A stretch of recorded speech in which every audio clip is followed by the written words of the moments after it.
Hi there, and welcome to this video on A-Level Biology for the AQA specification, focusing on the topic of genetic information, variation and relationships, and in particular on mutations.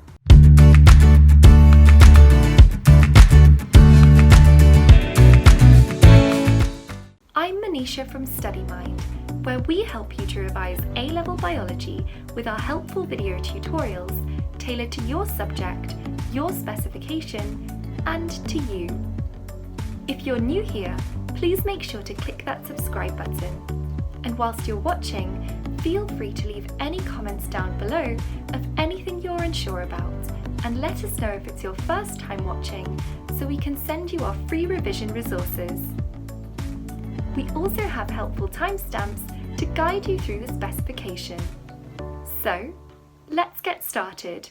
Welcome to lesson 3 of 8 in this tutorial, covering mutations. This is the third video in our series of 8 lessons on the topic of DNA and genes. In the last lesson, we looked at transcription and translation in protein synthesis. Here are the key learning objectives for today's lesson. First, we will look at gene mutation, then move on to chromosome mutation, and finally look at the non-disjunction of chromosomes. Here are the AQA specification points for today's lesson. Feel free to pause the video now and have a read through them before we begin. First, we will look at gene mutations and changing the base sequence of a chromosome. Gene mutations involve a change in the base sequence of the chromosomes. Gene mutations usually happen due to replication errors. Polymerases responsible for replicating the DNA can sometimes make errors called proofreading errors, where they mistakenly add or remove a base. Mutations in a single base of DNA are called point mutations. Point mutations can either be the deletion of a single base or the gain of a single incorrect base. There are many different types of mutations. First, we'll look at base pair deletions, when one or more bases are incorrectly deleted from a sequence. Next, we'll look at base pair substitution, which is when one or more bases are incorrectly replaced with other bases. Finally, base pair insertion is when one or more bases are incorrectly added to the sequence. Let's look at examples of these kinds of mutations. Here is the original sequence, and this is when a base has been deleted. Here, we can see that the fourth base has been removed, leading to a frameshift. Here, we have inserted a base, which is G, which has led to a frameshift in the opposite direction. In this case, we have substituted the base A for the base G. Base deletion or insertion can lead to frameshifts. If you add or remove a base from the sequence, all of the bases will move up or down. This changes all the codons, and so the gene is read incorrectly. Point mutations involving base substitution only affect the sequence of a single codon. The rest of the base sequence remains unaffected. Sense mutations will code for an amino acid. In sense mutations, the codon will change, but an amino acid is still produced, which can be the same or a different one. Can you tell whether each of these are sense or non-sense? The first one is a sense mutation, since the codon has changed, but an amino acid has still been produced. The second one is non-sense, since an amino acid has not been produced.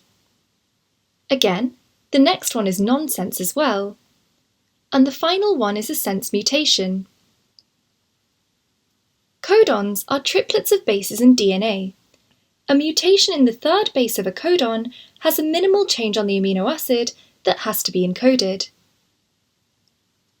In most cases, as long as the first two bases of the codon are correct, the codon will still code for the correct amino acid. even if the third base of the codon is incorrect. This is because of the degenerate nature of codons, also known as a 3' wobble. Nonsense mutations do not produce an amino acid.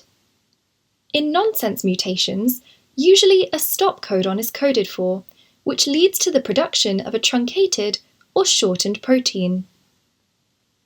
Alternatively, there could be a significant change in the amino acid sequence of the protein. In most cases, nonsense mutations can result in severe consequences for a cell. Mutations can result in the production of dysfunctional proteins, which can often be lethal. Some mutations are beneficial. They can contribute to genetic diversity in a gene pool. Mutations can help in natural selection in particular. You don't need to memorize the specific codons and the corresponding amino acids. They should be given to you in an exam. Now let's look at the mutations that can occur. Mutations in chromosomes usually occur in cell division during meiosis. This usually occurs due to improper separation of chromosomes during division, or during improper chromosome recombination. Breakage of chromosomes during meiosis can result in deletion, which occurs when an entire region of a chromosome is accidentally deleted. Translocation, when a portion of one chromosome accidentally switches places with a separate, non-homologous chromosome, such as the Philadelphia chromosome.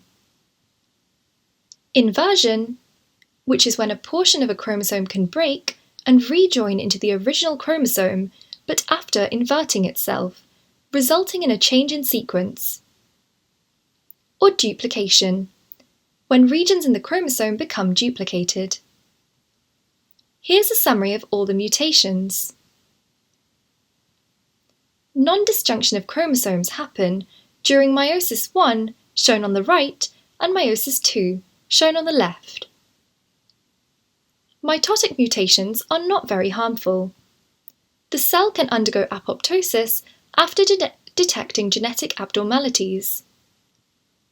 These chromosomal mutations can result in defective cells, such as cancer cells. Mutations arising in mitosis are not heritable by offspring. Meiosis, as we will see later, is the mechanism of division for gametes. Gametes are responsible for transferring genetic information to the offspring. Mutations in meiosis are able to be inherited by the offspring. Non-disjunction mutations is a problem in the separation of chromosomes during meiosis.